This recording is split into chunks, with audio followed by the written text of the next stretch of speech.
ஹாய்ங்க, good morning. இன்றைக்கி டே 3 பிரம்ம முகூர்த்த பூஜை அப்படி சொல்லலான்னு எனக்கும் ஆசையாக தான் இருக்குது. பட் அன்ஃபார்ச்சுனேட்லி இன்றைக்கி என்னால் எந்திரிக்க முடியல. மார்னிங் பார்த்திங்கன்னா ஒரு 5:15க்கு தாங்க எந்திரிச்சேன்.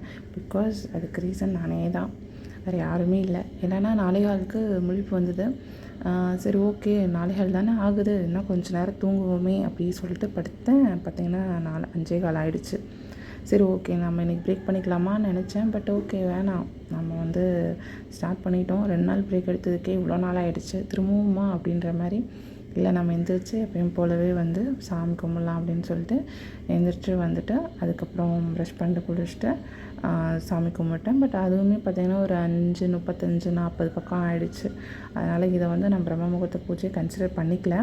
பட் இட்ஸ் ஓகே, அப்படியே நம்ம கண்டினியூ பண்ணுவோம் அப்படின்னு சொல்லிட்டு இன்றைக்கும் சாமிக்கெல்லாம் நிறைவாக கும்பிட்டு நெக்ஸ்ட்டு அப்படின்றத நான் பண்ண ஆரம்பிச்சிட்டேன்.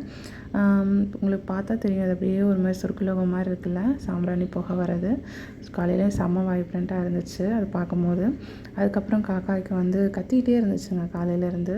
ஸோ அதனால் தண்ணியும் ஸ்நாக்ஸும் அதுக்கும் வச்சுட்டு அதுக்கப்புறம் வெளியில் கொஞ்சம் போய் பார்க்கலாம், கதவை திறந்ததான் விடிஞ்சிருச்சுல்ல அப்படின்ற மாதிரி. சரி, ஓகேன்ட்டு போனேன். வெளில போனால் யாருமே இல்லை. சரி, ஓகே, நாம் ஒரு வாக்கை போட்டுட்டு வரும் அப்படின்னு சொல்லிவிட்டு அப்படியே கொஞ்சம் தூரம் நடந்து போயிட்டு கொஞ்ச நேரம் நின்றுட்டு பார்த்தேன். ஃப்ளைட்டும் வரல, ஒன்றும் வரல. சரி, ஓகே, உள்ளே போகலாம் அப்படின்னு சொல்லிவிட்டு நான் உள்ளே வந்துட்டு செடியெல்லாம் பார்க்கலான்னு சொல்லிட்டு பார்த்தா செடியில் இவ்வளோ நத்தைங்க. நீங்கள் ஊரில் நம்ம பின்னாடி செடியெல்லாம் வச்சோம் அப்படின்னா வரும், ஓகே, ஃபைன்.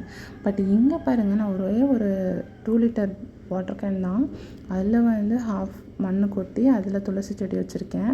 பட் அதுலேயுமே அவ்வளோ நத்தை இருக்குது, உங்களுக்கு தெரியும்னு நினைக்கிறேன். ஃபுல்லாகவே நத்தைங்க, அங்கங்கே இருந்துச்சு. ஊருக்கு போயிருந்த டைமில் துளசி செடி ரொம்ப வாடிடுச்சுங்க. ஒரு 2 டேஸ் தான் விட்டு, அடிக்கிற வெயிலுக்கு அதுவுமே வாடிடுச்சு. இப்போ தான் கொஞ்சம் கொஞ்சமாக துளுத்து வந்துட்டுருக்கு. அதை பார்த்துட்டே கொஞ்ச நேரம் இருந்தேன். ஸோ நல்லா இருந்துச்சு பார்க்கறதுக்கு, அந்த க்ரீனிஷாக பார்க்க. அதுக்கப்புறம் மார்னிங் பிரேக்ஃபாஸ்ட் என்ன பண்ணலான்னு யோசித்தேன். நேற்று சாப்பாடு வச்சது மீதி ஆயிடுச்சு, அதில் தண்ணி ஊற்றி வச்சுருந்தேன். இன்றைக்கி மார்னிங் பிரேக்ஃபாஸ்ட் இது தான். உங்களோட பிரேக்ஃபாஸ்ட் என்னன்னு